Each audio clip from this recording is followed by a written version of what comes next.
talking about doctors, and I guess sometimes people have power, and we don't know they have power. We're about to say that, like, notice that you pick it up all through your life. Okay, you pick it up on all your situations, and you don't know it.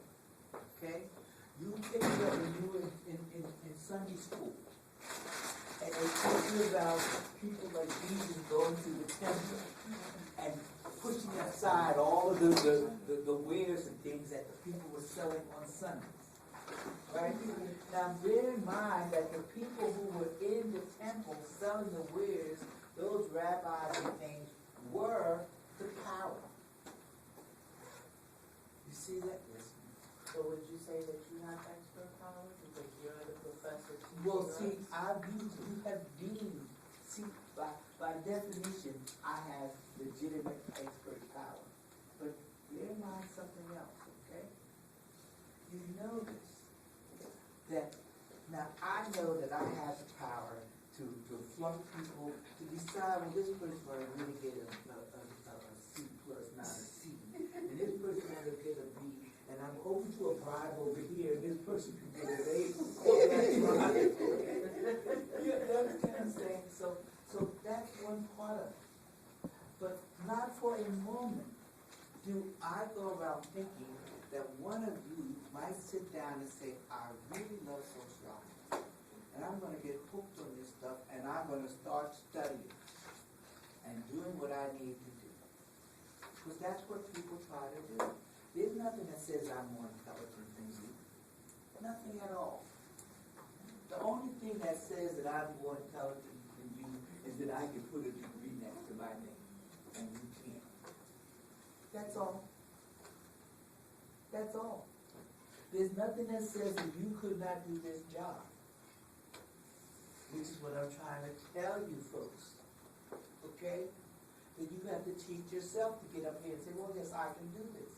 And you'll see that sometimes we tell you, do a paper, do a presentation, do this, do that. That's what it's about. And that's why you have to learn to teach yourself. That's what happens. I'm not teaching you anything. Let me say this again.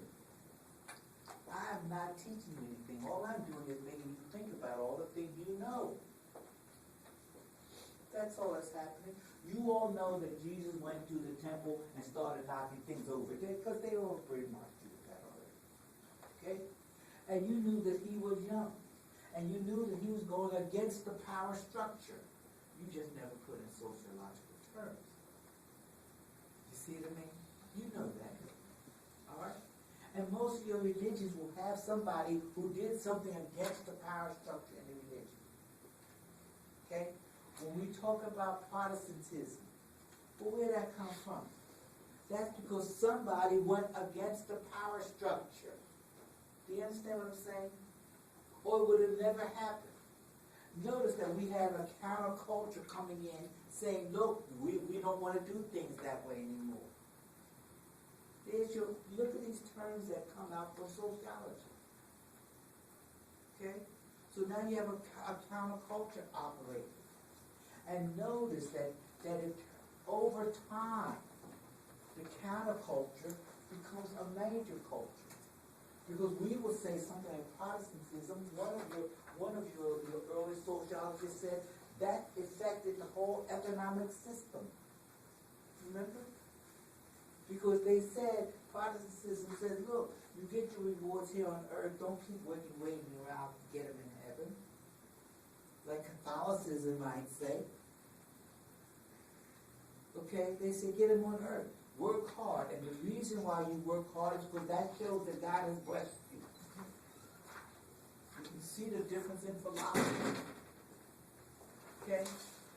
And you notice that what happens is that now notice how the power and influence of that thought took over. And it's still grappling with the rest of the world. Now notice that we have changed the term a little bit. We have changed it from talking Protestantism to talking democracy. Oh, my goodness. We just shifted it over.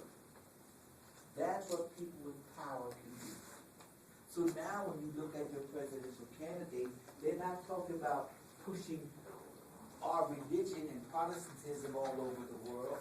You're now talking about spreading democracy all over the world and spreading capitalism all over the world.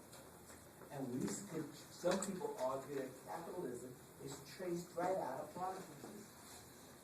Now some people argue reverse, but that's a matter of opinion. You with me?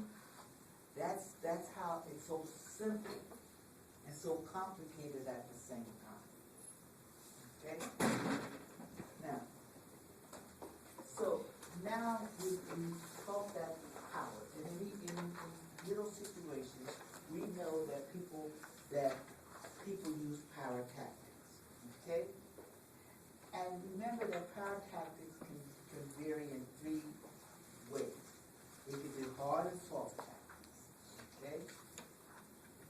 And you know when we talk about a hard tactic, basically we're talking about things like rewards and maybe even some kind of subtle coercion. So when stores offer you things like discounts and rebates and all this kind of stuff, they're using a power tactic. Okay? One that says, well look, this is a nice reward. Come in here and we will reward you for coming into the store and spending the money that you would not have spent if we didn't offer you this reward. Okay? That's an everyday situation. Then they'll turn around and they'll say things like, okay, if that doesn't work, if you haven't paid your bill, instead of saying, I'm going to do so and so and so, they write your friendly note. Say, you are one of our valued customers. You ever get these notes saying valued customers? Okay? And they call you on the phone and they say, we value your so-and-so and so. We value your person. That's power tactic. Okay? That's using a soft approach to get you to do what they want you to do. Give them your money. Give them your allegiance. Okay? Give them whatever is the currency of the moment. Okay? That's what a power, that's what a soft tactic is. Okay? And again, we always talk about rational and what is non-rational. Okay? Again, sometimes an appeal to logic is a rational tactic. Anytime they're trying to persuade you to show you this is why you should do something is rational. Okay? Now, sometimes, and you'll see, when you pick up your newspaper will say, or whatever it is your news thing will do, they will try to give you a rational reason why you should do something. Okay? Depending on what channel you look at, if you look at news on TV, if you look at Fox, they tell you this is the rational way.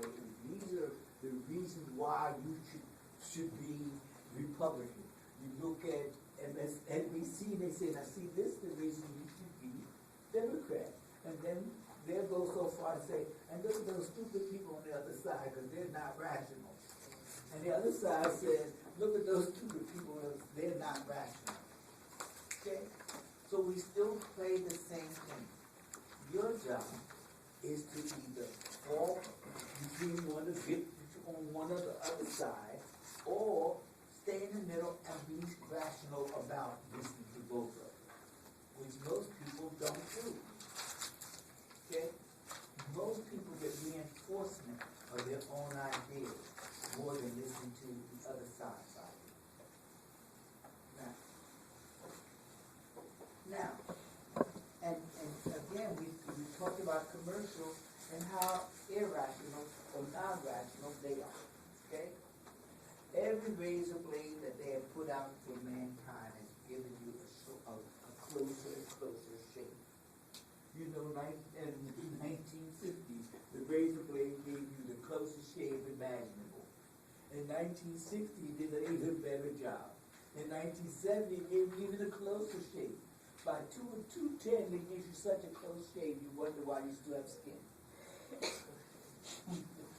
Okay? How close can a shave be?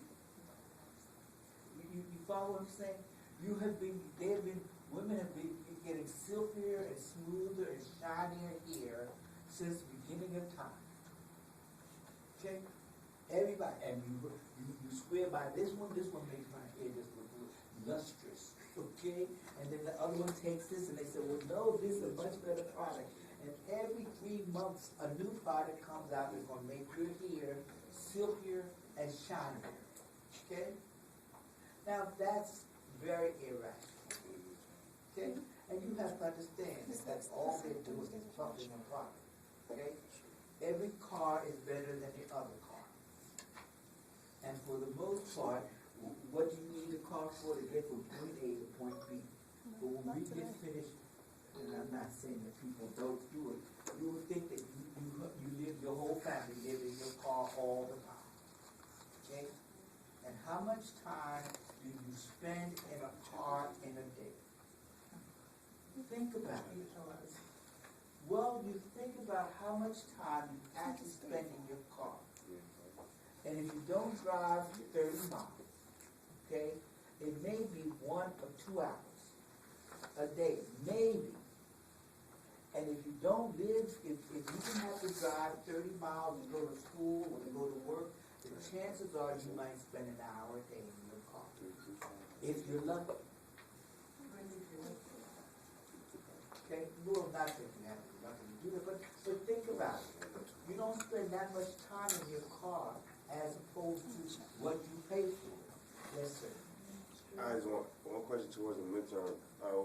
What main chapter is going to be on the midterm? 345. Thank you. You go good. Okay? Now, and remember that there's always unilateral and bilateral ways of using your influence. And this happens even in small groups. Okay? Now we talk about the economic, political, and cultural topic. Okay? And the question is, how do people use power, and what do they do with it? Now let us look at something like economic power. What is economic power? When we say that people have economic power, what do we mean? What does economic power mean?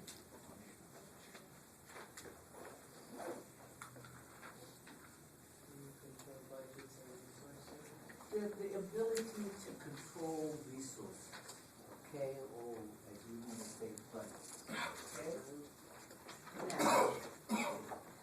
Now notice, when you start talking about controlling resources, at what level can this take place? At what level can people say, I control the resources? Which one? What level can people control resources? And what level is government? What level is government? The top.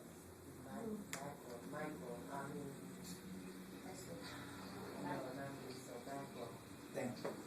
Okay, now what? Yes. And they was talking about that in the debate last night. Yes, we'll get there. Okay. But notice that's at the macro level. I'm to this thing. Can one control resources at a level? Can you control resources at a level other than macro?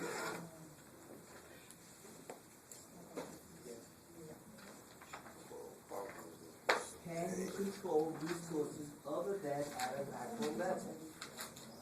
Now, can you give me an example of how you control? What other levels? Can you control it at a micro level? What's an example of controlling resources at a micro level? In the home when you give a child an allowance. Good. You can control it in the family. Who controls the resources in the family? Okay? Parents.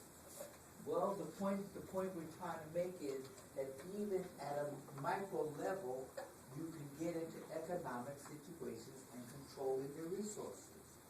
Okay?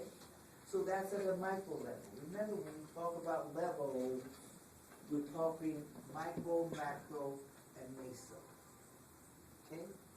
Now, so you can control it there. If you work in an organization, then it's the meso level. And you can see the control of the resources. All right? So these are just practical applications of it. Okay? Now, so it happens in your families, it happens in businesses, and it happens in governments. okay, or societal control of resources, okay? Now, and notice that there is a question of how do you allocate the resources, all right? You will note, as was brought up, that even in the debate last night, a big question and what we were talking about at the time was allocating resources. Notice that that's what the discussion was about. Now let me point out the allocation of resources, okay? We're talking about taxes.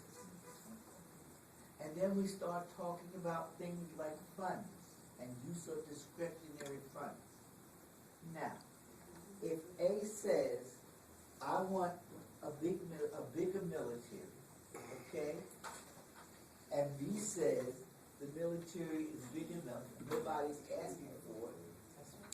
A, bigger military. And B says, it's big enough. Now what are they talking about? Well, on the surface, they're talking about, notice how how it gets defined is defense. Now I ask you in all seriousness, except for these little crazy countries in the world, does any country have enough to have the courage to attack the United States to say we're going to make war in the United States? No. No, you know why?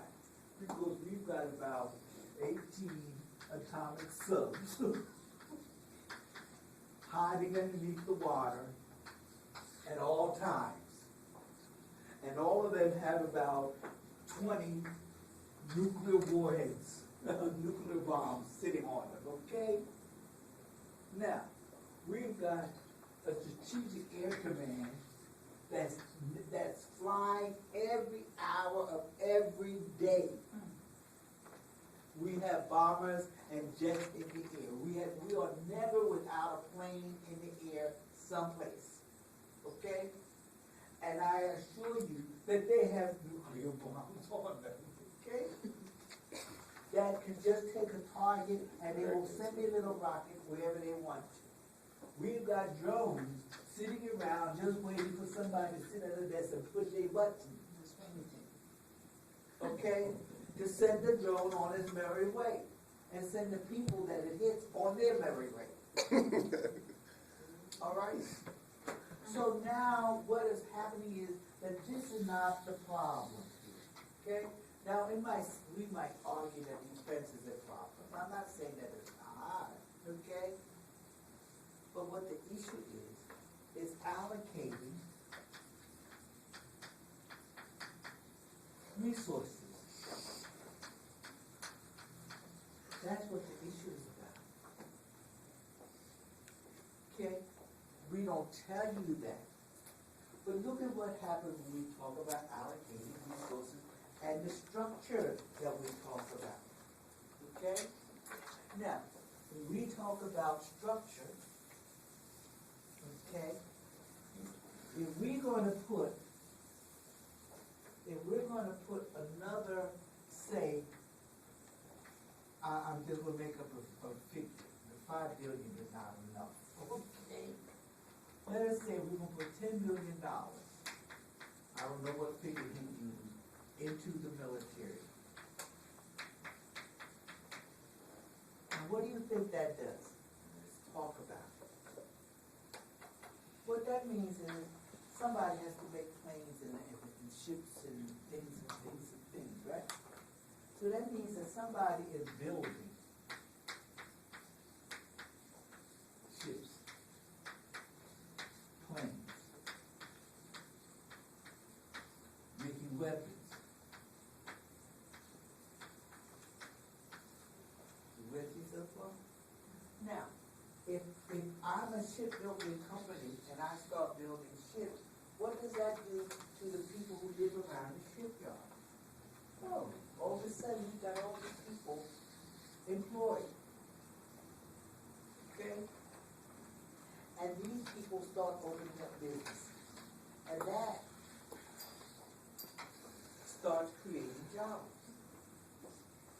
Okay? That's one way of looking at it. All right? And so one could argue is yes, we need more ships, planes, and everything else. And notice that we're saying, when we say, well, look, notice that we have often, now, I'm gonna make a statement that I know is not accurate, okay, but it's partially accurate. It's accurate enough to be believable, okay? We have gone into wars, and wars have straightened out our economies. When we went into World War II, those folks, I once could argue that the Japanese, when they bombed Pearl Harbor, did us a favor. Isn't that all? But look what happened. When they bombed the U.S., okay, all of a sudden, all the factories started coming up. And people started going after them as a vengeance.